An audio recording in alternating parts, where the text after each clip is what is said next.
From the outside, Andre Rebello's world seemed flawless. He lived in a stylish home in Perth, Western Australia, with his longtime partner, social media influencer Gracie Piscopo, and their young son. Together, they looked like the kind of family people admired: beautiful, ambitious, and always smiling. Their photos painted a picture of perfection, matching designer outfits, luxury cars gleaming under the Australian sun, tropical vacations, and a modern home filled with soft light and laughter. Online, they were the it couple, the kind of people who made others dream about living a similar life. But, as so many true crime stories remind us, what's shown online is rarely the full truth. Behind the glossy images and glowing captions was a man whose life was slowly unraveling. Andre, born in 1996, had once seemed like a hard-working young man trying to build a future. But over time, his ambitions took a darker turn. While Gracie's career flourished, turning her from a gym receptionist into one of Perth's best-known influencers, Andre began taking on the role of her manager and financial handler. He arranged deals, handled documents, and managed income streams from sponsors and brand collaborations. Yet, as Gracie's fame skyrocketed, Andre's own identity seemed to fade into the background. To the public, he was simply Gracie's boyfriend, the man behind the camera, rarely in the spotlight. The imbalance began to show. Friends and acquaintances noticed his growing frustration. Despite helping with business matters, Andre reportedly earned very little compared to the wealth flowing around him. He wanted more, not just financially, but in reputation, status, and control. Still, there was no sign of what would come next. Then, in May 2020, the illusion of perfection shattered. Police were called to a home in the quiet Perth suburb of Bicton, the home of Colleen Rebello, Andre's mother. Inside, they found Colleen, 58 years old, lying unresponsive in her bathroom. She had no visible injuries, and nothing in the house appeared out of place. The death was tragic, but at first, it didn't seem suspicious. Paramedics reported no immediate signs of foul play, and the coroner's initial examination couldn't confirm an exact cause of death. There were no defensive wounds, no evidence of forced entry, and no witnesses to suggest violence. Andre, devastated, attended to his mother's affairs, or so it appeared. Weeks passed. Life slowly resumed for him and Gracie. Their social media accounts showed smiles, travel, and fashion once again. Followers saw a grieving son moving forward with courage. But investigators would later discover that, while publicly mourning, Andre had already started filing paperwork, not for funeral costs or estate matters, but for life insurance claims. It turned out that Andre had taken out multiple insurance policies in his mother's name. Some just months before her death, the total payout he stood to receive exceeded 1 million Australian dollars. That single discovery changed everything. Before we dive deeper into what investigators uncovered, make sure to subscribe to this channel and turn on notifications. Here, we explore real cases with respect, accuracy, and the hope of learning from the darkest corners of human behavior. Now, let's return to the story. Investigators began to re-examine Colleen's death with fresh eyes. They noticed inconsistencies in the documents. Andre had submitted forged signatures, suspicious medical forms, and insurance records filled with errors. Some of the forms listed medical conditions Colleen never had. Others even contained false dates of birth. It was as if someone had tried to build a paper trail to make her death look routine and profitable. Detectives dug deeper, tracing the origin of each policy and the timing of each signature. The deeper they went, the stranger it got. Some of the policies had been arranged online using Colleen's personal information only someone close to her could have accessed. What raised even more concern was the way Andre described the circumstances of his mother's passing in his insurance claims. His written accounts contradicted the coroner's findings. He provided medical certificates that didn't match hospital records. The documents looked professional but were eventually proven to be fabricated. When confronted, Andre insisted he had done nothing wrong, that he was only trying to manage his mother's financial matters after her death. But by late 2021, the insurance companies had flagged his claims as fraudulent and referred the case to the police. Soon, forensic experts were brought in to reevaluate Colleen's autopsy, using modern testing and detailed review of the evidence. They began to suspect that her death was not natural. And the trail, once cold, started to heat up again. What had seemed like a sudden, tragic loss was beginning to look like a calculated act. A son's betrayal driven by greed and deception. As the pieces fell into place, detectives started to suspect that Colleen's death had been deliberately staged to look peaceful, when in reality, it may have been anything but. By the end of 2022, the picture was becoming clear. Andre Rebello wasn't just an influencer's boyfriend managing brand deals. He was now the central suspect in a murder investigation, one that would expose the disturbing truth behind a life that had once looked so perfect. As questions mounted around Colleen's unexpected death, detectives shifted from uncertainty to determination. Their renewed focus honed in on Andre Reed, known publicly as Rebello, and each layer of his story began to crack. While evidence against Andre accumulated, investigators sought permission from the courts to use covert surveillance. With a warrant in hand, small recording devices were placed inside Andre and Gracie's home, cameras in the living spaces, microphones in private rooms. Over the span of several months, authorities listened in on private conversations and observed everyday behaviors. From those recordings, several revelations emerged. First, Gracie appeared truly unaware of the insurance schemes.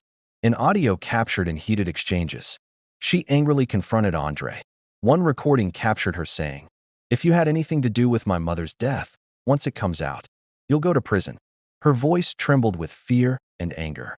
Andre's responses, by contrast, were measured and cold.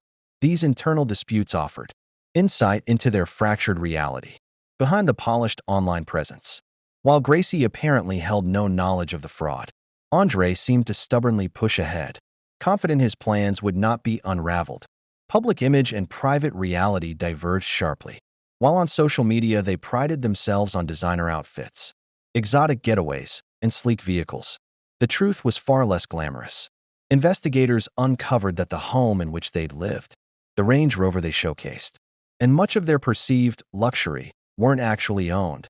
They were rented, financed, or sponsored. In fact, at the moment of Colleen's death, Andre and Gracie reportedly carried more than 120,000 Australian dollars in debt.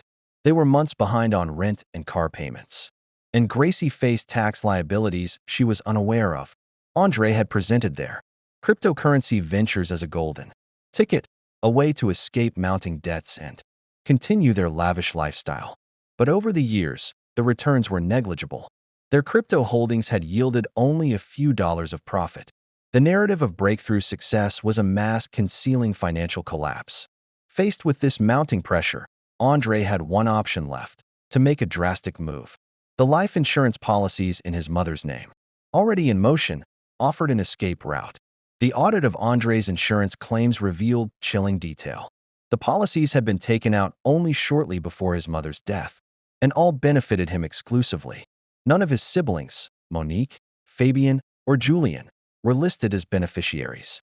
Some of the paperwork submitted to insurers contained glaring errors: dates of birth that matched Andre's own birth date, medical certificates inconsistent with Colleen's known health history, and signatures that appeared traced rather than signed.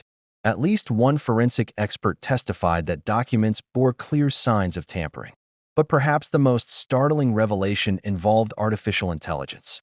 It was alleged that Andre used AI-generated technology to create a voice recording, one that did not sound like his own, to support the legitimacy of certain documents. The idea: fabricate evidence that something had been recorded or said by Colleen when in reality it was entirely synthetic. If true, it added a chilling layer of premeditation to the case. During cross-examination, defense attorneys sought to undermine the claims of forgery and AI tampering, casting doubt on the reliability of digital evidence. But as the trial progressed, prosecutors led witnesses and experts who painted a consistent picture of deception. As the trial unfolded, the prosecution focused heavily on timelines. They introduced testimony from Colleen's sister, who recalled passing by her house around early afternoon on the day of her death. She claimed to have seen a vehicle in the driveway she couldn't recognize. At the funeral days later, she recognized the same car, with Andre and Gracie present inside. That contradicted Andre's earlier statements that he had not visited his mother that day.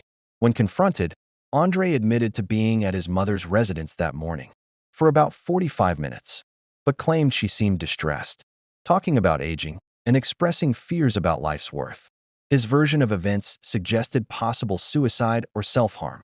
In key documents, he claimed his mother had asked him to put financial protections in place to safeguard the family's future. Yet phone records told a different tale.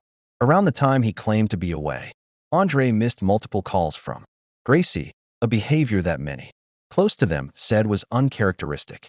Meanwhile, investigators discovered that Andre had wiped all data from his computer shortly after the death. His browsing history, files, and metadata were entirely erased, as though he wanted to erase any digital footprint. During trial, experts also noted minor injuries on Colleen's arms and eyebrows that suggested struggle or restraint. One possibility raised in court was smothering, the use of a pillow or another object to suffocate someone without leaving obvious external marks. While no definitive cause of death could be confirmed, the combination of physical signs, document tampering, motive, and timeline inconsistencies painted a powerful case.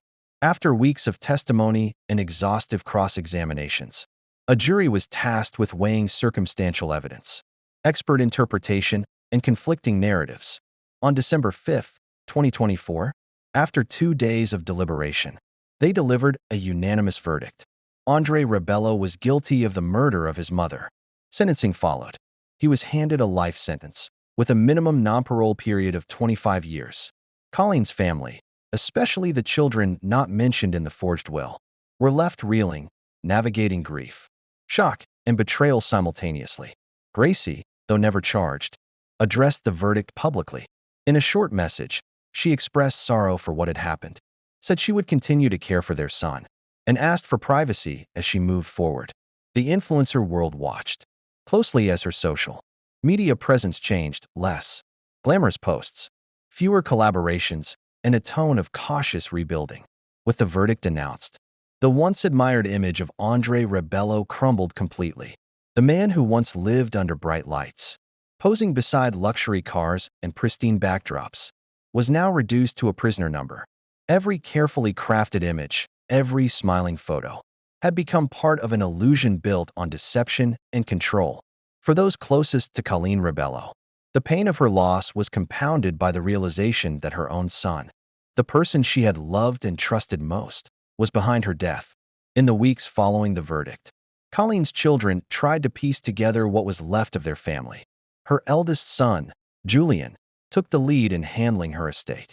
The discovery of missing documents, forged signatures, and redirected mail became a constant reminder of how calculated Andre's actions had been. Friends described Colleen as gentle but strong, a woman who valued fairness and honesty above everything else. She had raised her children with equal care, never showing favoritism. That made the betrayal even harder to bear. The siblings found themselves asking questions that could never be fully answered. How long had Andre planned this? Was there ever a moment when he thought about stopping? Or had he convinced himself that money could fix every problem? As the legal chapter closed, another began, the long process of healing. Julian, Monique, and Fabian slowly returned to their own lives, holding on to memories of their mother while trying not to let her death define them.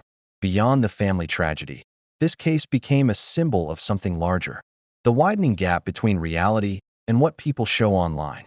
For years, Andre and Gracie had cultivated a following that envied their lifestyle. They were seen as the perfect couple, successful, beautiful, and in love. But their story revealed the darker side of social media fame.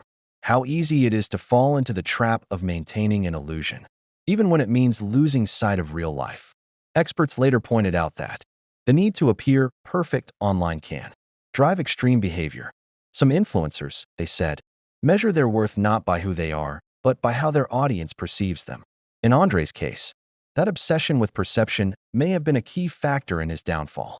While Gracie faced criticism online, the court found no evidence that she played any role in Colleen's death. She eventually returned to social media, but with a noticeably different tone, focusing more on motherhood and mental health awareness, rather than luxury or glamour. In one emotional post, she wrote that her world had changed forever, and urged her followers to remember that what you see online isn't always the truth.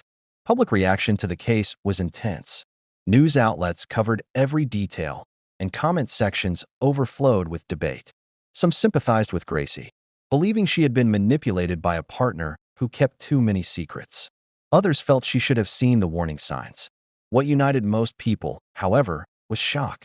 Shock that someone could betray their own mother in such a cold and methodical way. The court transcripts later revealed chilling levels of planning. The fake insurance policies, the falsified medical records, even the AI-generated voice recordings, all pointed to a mind that had spent months constructing an elaborate lie. It wasn't just a crime of greed. It was a crime of arrogance, an attempt to outsmart both family and law. Colleen Rebello's story serves as a grim reminder of how easily love and trust can be exploited. It also highlights the dangers of living for appearances, how chasing an image of perfection can lead to moral and emotional ruin. In the years since the trial, advocates in Australia have called for stricter verification, measures in the insurance industry, and increased awareness around elder financial abuse. For the true crime community, this case stands out not just for its shocking twist, but for the humanity at its center: a devoted mother, a broken family, and a son whose ambition and desperation destroyed everything he touched. At its heart, this isn't only a story about murder or money. It's about illusion versus truth, and the cost of losing sight of what truly matters. If you enjoy true crime stories told with respect for the victims and without unnecessary sensationalism, consider subscribing to our channel and turning on notifications. It helps us share more stories that deserve to be heard. And as always, remember, behind every headline is a real person, a real family, and a lesson we can all learn from.